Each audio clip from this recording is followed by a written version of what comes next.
2nd of May 2023. In this what a fuck moment, I'm going to talk about our changing world. This Skidmark is done by me based on my personal observations, and that is what it is, my observations. I'm a 71-year-old white guy, Afrikaner, living in South Africa. I'm part of a cultural group that is subjected to phenomenal discrimination by my government, purely because I'm white. In short, that is racism. The world we are living in is going through a lot of changes. Some subtle, but others bang in your face. Throughout my life, I have been subjected to many lies and deceits by my government, as well as the mainstream media. Some of the lies fell apart the past 2 years, and as such, obviously created a lot of psychological stress and turmoil in my mind. I can only thank God for the strength and the Holy Spirit for the guidance. Yes, you're right, I'm a Christian. I grew up under a regime that imprinted the red danger phobia solidly in my mind. A brainwashing that was done very well. For 23 months of my life, I worked for a salary. The rest of the time, I was responsible for my own income. This is most probably the main reason why I was more susceptible to alternative viewpoints. I grew up in a world where America was seen as the leader of the Western free world, and Hollywood made sure that I had a sort of a hero worship for the USA. The moon landing was a massive thing, and most of us were super inspired and excited by it. But then came the letdown. That moon landing was faked. 9/11 and the subsequent invasion of Iraq was the first real-life live presentation of American experiences and actions for me. Today I have to live with the realization that the 9/11 incident was not what it was presented to be, and there was no WMD in Iraq. Who can forget the destruction of Libya and the killing of Gaddafi, again based on false premises, while the truth was that America could not allow Gaddafi to implement a gold-based currency for a United States of Africa. He simply had to go. The NATO partners joined in the slaughter and destruction of Libya. They did the same to Syria, Afghanistan and Yemen. In all these countries, the destruction and chaos had an underlying motive: pillage of the natural resources of the countries and the death of millions and destruction of basically all infrastructure was seen as worth it. Who can forget the famous words of Madeleine Albright, in which she proclaimed that the death of 500,000 Iraqi children was a difficult decision, but it was worth it. What the fuck is that? As I noted these things, my mind also started changing. The Americans changed from being heroes to becoming suspects. In the meantime, they tried lots of things with Iran, but could never invade Iran. So the TV told us all that Iran is the Satan and must be destroyed.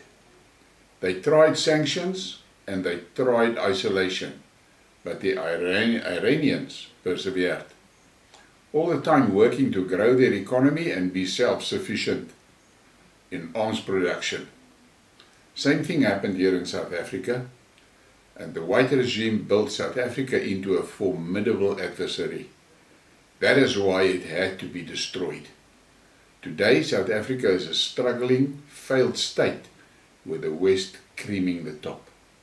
The newcons use Saudi as a counterbalance for Iran in the Middle East, and for a very long time Saudi was the proxy of American power in the Middle East. Saudi was used like a baseball bat to clobber Syria and Yemen and to keep the UAE in line. The American tactics are well known. 1. Arm and finance so-called terrorist movements that destabilize almost every country in the Middle East, and many times exporting that terror to Europe and Africa to destabilize so-called unfriendly regimes. 2.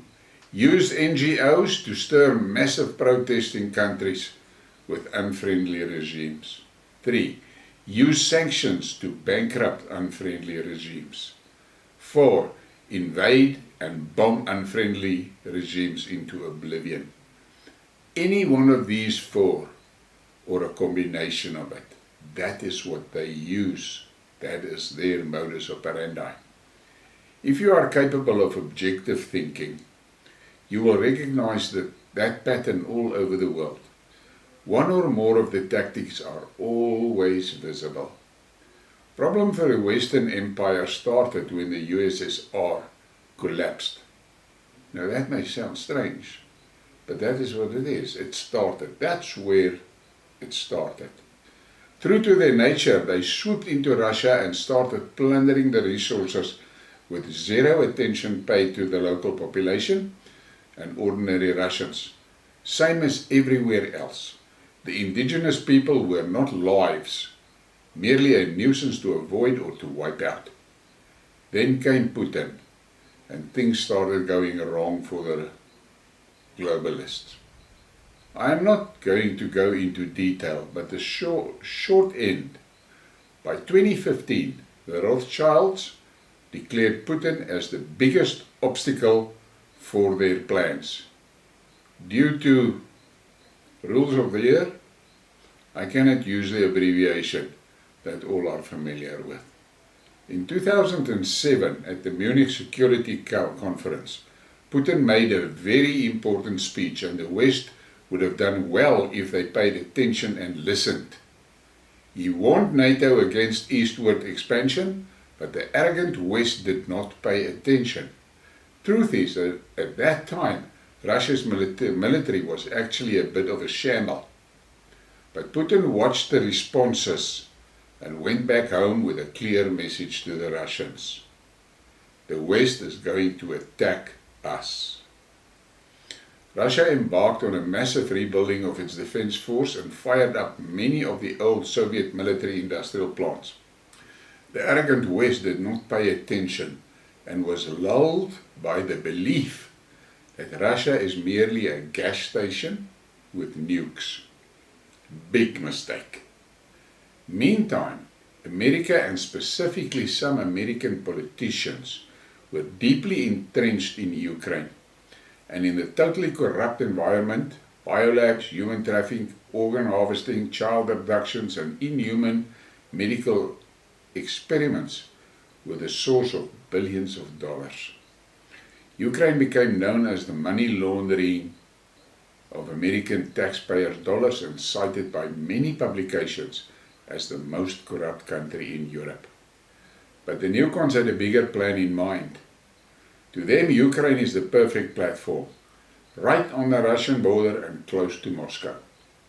It is now accepted that Victoria Nuland engineered the 2010 coup and was behind the bloody Maidan of 2014. The Maidan triggered the referendums in Lugansk, Donetsk, and Crimea.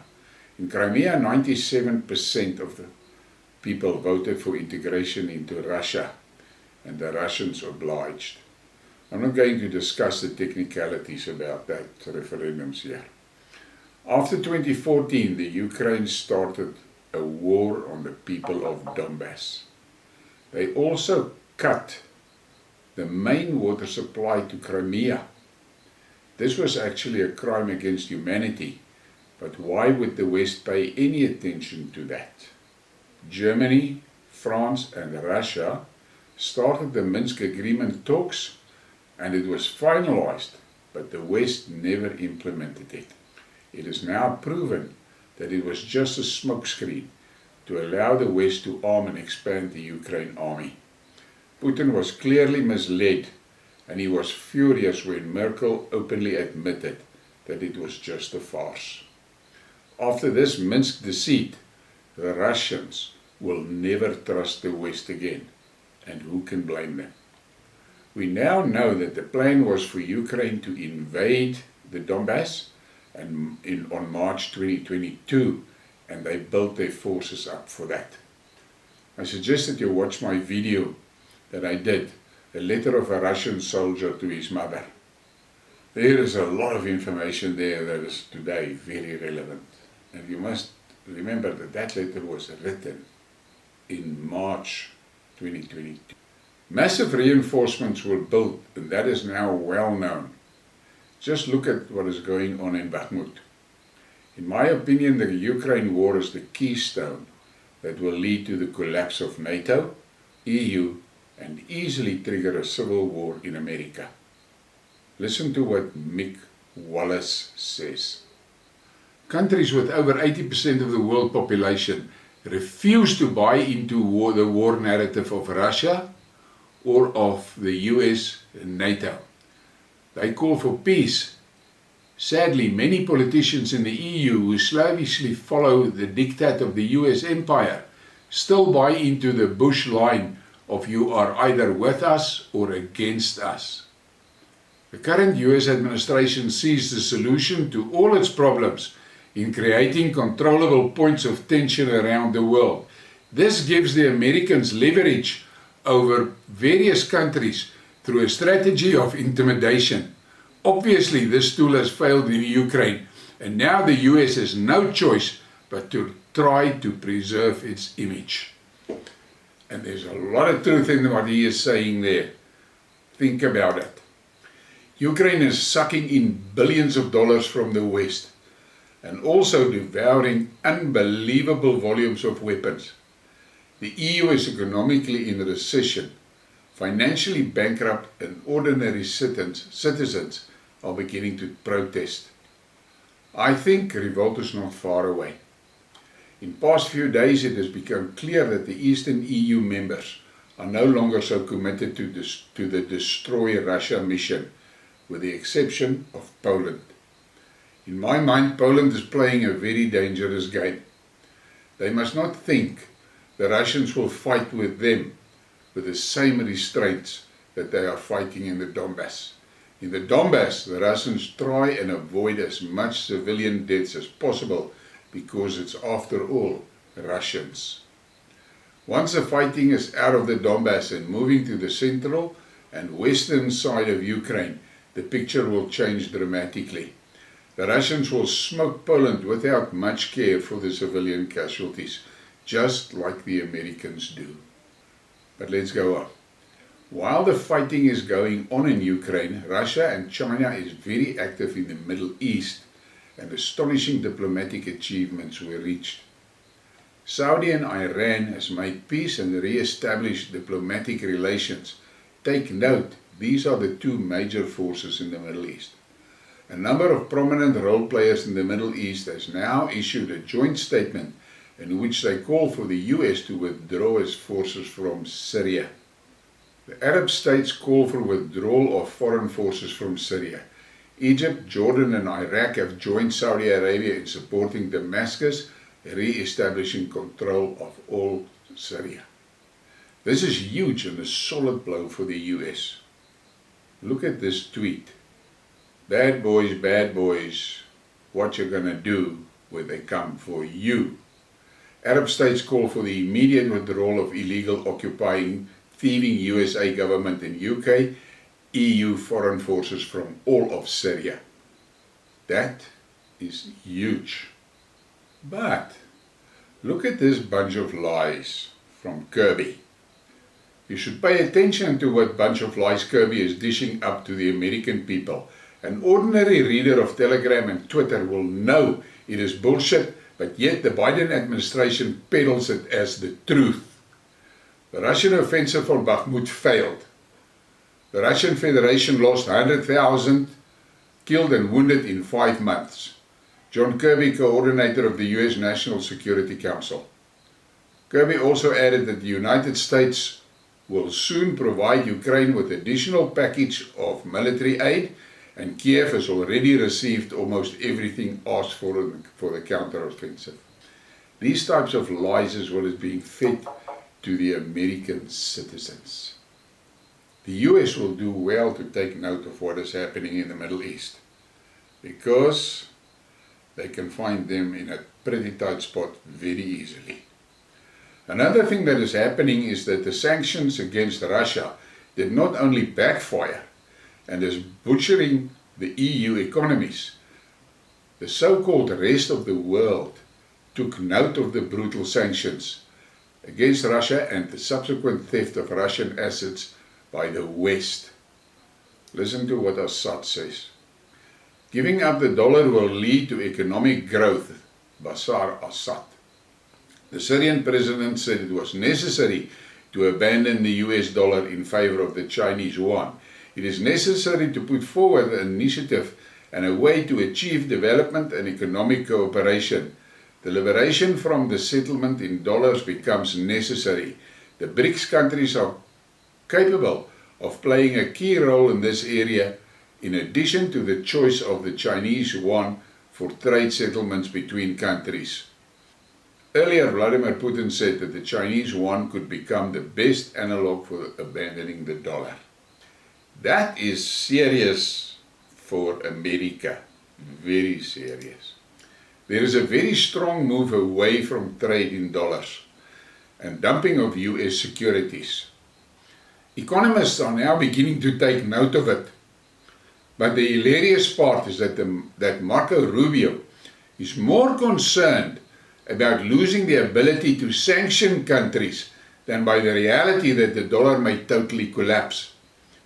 That $33 trillion deficit is going to be merciless on the American economy and American citizens if that dollar collapses.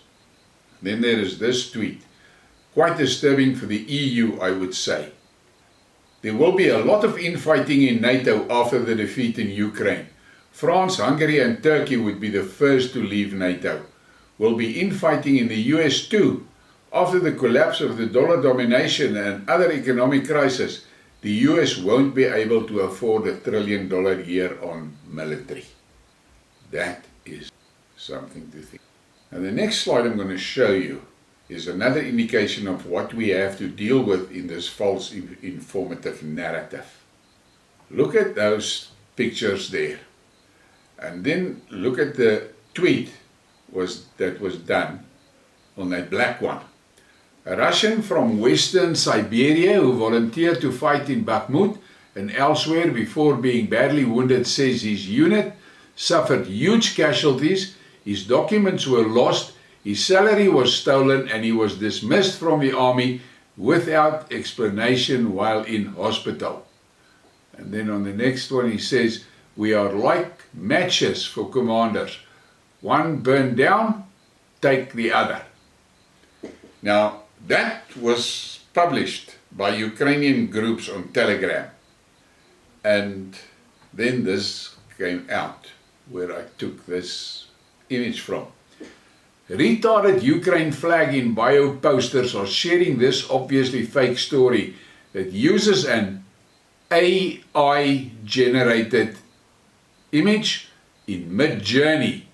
The story itself is completely unverifiable nonsense. It's also being shared in the Ukraine media. Now that is what you have to deal with today. So one must be really very alert if you want to stay out of the bullshittery. We have been hammered with the BLM pestilence, then energy crisis, which is ongoing, the Ukraine fiasco and the gender thing. Look at this slide. Jordan Peterson says, sorry, not beautiful, and no amount to authoritarian compassion is going to make me think otherwise. Look at that. Just look at that. I did that black spot camouflage for the channel. They want you to believe that green monster is a woman. Well, I have eyes. This is a woman. I don't need any special tools or special instructions or what to know that this is a woman. From what I have seen the past 3 days, it would appear as if the decent people are waking up to this psyops. The mistake was to involve children. Any animal will, as a rule, fight to death for its offspring. My opinion is that the Russians threw a spanner in the works for the globalists, and the people are beginning to wake up. Schwab and his gang has lost its grip on the rest of the world, and their only real possession is the West, around 20% of the world population. But resistance is building even here, and they fear that they are running out of time, and now they push too hard and the surprise of stealth is gone. The info around the snakebite is streaming in thanks to Elon Musk, and things look horrific. The noose is closing around the perps. Together with the revelation that are beginning to see a general aggression building up because people have to accept it was deliberate and they are still in shock, but are moving to the anger phase. Listen to this spectacle. Brits urged to swear oath to king for the first time. The move branded tone deaf. Saturday's coronation of King Charles III will feature an invitation for all people to swear their allegiance to the new monarch and his descendants in what organizers have billed as a chorus of millions. The ceremony has been revised to include a homage to the people rather than the traditional peers one, according to the announcement by the Church of England over the weekend. The move sparked a backlash online, users deeming it offensive, tone-deaf, and a gesture that holds people in contempt. The Archbishop of Canterbury's office responded to a wave of criticism by insisting that the pledge was an invitation rather than an expectation. Well, they can try and explain what they like. The people has made up their minds. It is general knowledge that he is committed to, that swing back, fling back, whatever, I can't use the correct word. However, I think the population of Britain is largely over having a king. His Schwab agenda is just going to increase the dislike in the royals. I think his mother knew it, and that is why she hanged on to the throne for as long as she did, most probably hoping that he will either peg or abdicate so that William could follow up. But it did not work out like that. But if I look at that puffy hand, I don't think he's in such a good shape. So, to recap, my generation had to deal with, in no particular order, moon landing, 9/11, WMD, Iraq, Libya, Syria, Yugoslavia, Yemen, Ukraine, pestilence, energy crisis, Afghanistan, gender mission, BLM, Nord Stream, immigration, Kennedy killing, Cold War, Cuban Missile Crisis, 2020 Trump story, ozone depletion, and the ANC takeover of my country. I'm sure that there is more, but this is a bucket full. Every one of these I mentioned had some sinister back-end manipulation or dirty trick at its basis. No matter what it is or was, it is clear that we're on the edge of a monumental change. Right in front of our eyes, the world is going to change dramatically. The Western Empire is going to collapse. That is inevitable. All empires goes down the same path. They become too big, too corrupt, too immoral, and lose their military might. For us, the danger is that some mad fucker in the US trigger a nuke. Russia and China has made it clear that their nuke forces are purely defensive. But some newcons is talking about the US that must do a preemptive strike. The unipolar world is already breaking apart, and the multipolar world is fast rising. The question will be if it is possible for the USA to adapt to the new reality, or will they choose to go down fighting? Ukraine was clearly indicated that the West stands zero chance against Russia, China and Iran. 3. NATO is going to unravel. The financial reality in the US will make it impossible for the US to finance this anti-Russia vassal institution. With that, many European nations will probably decide to rather kiss and make up with Russia because they cannot defend themselves against Russia. China is a rising giant. Unfortunately for all of us, China is not imperialistic and is focused on development and trade. 5.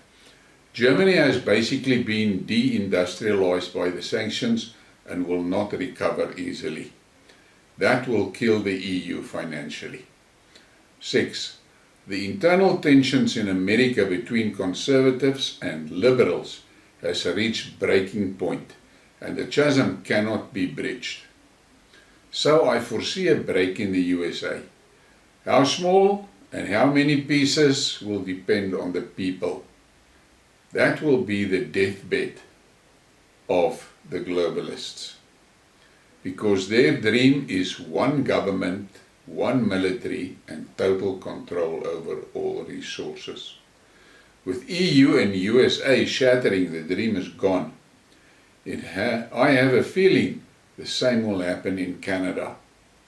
Clearly Russia, Asia, Middle East, Africa and South America as well as Central America are not going to play that game. That is 80% of the global population. I'm of the opinion that eventually the decent people in the West will owe Putin for saving them from the cabal. For South Africa, I'm of the opinion that the only real chance for survival lies in a collapse of the Republic and a split into 10 or more entities. If I look at what Cyril is doing, it looks to me as if that is also his plan. However, the globalist has him by the balls, and they will squeeze. My hope is that the vast support for BRICS, and by definition Russia, will overrun Cyril's commitment to the West. Now I'm done. You may agree or disagree. That is your right. All I'm doing is giving you an alternative to consider in your own mind and combine it with what you see and know. Have a great day and thank you for your support, and I want to say special thanks to those that are supporting the channel financially. I really appreciate that, and if you want to help the channel, in the description is a link. If you have a South African bank account, you can use that link to help the channel. Thank you very much.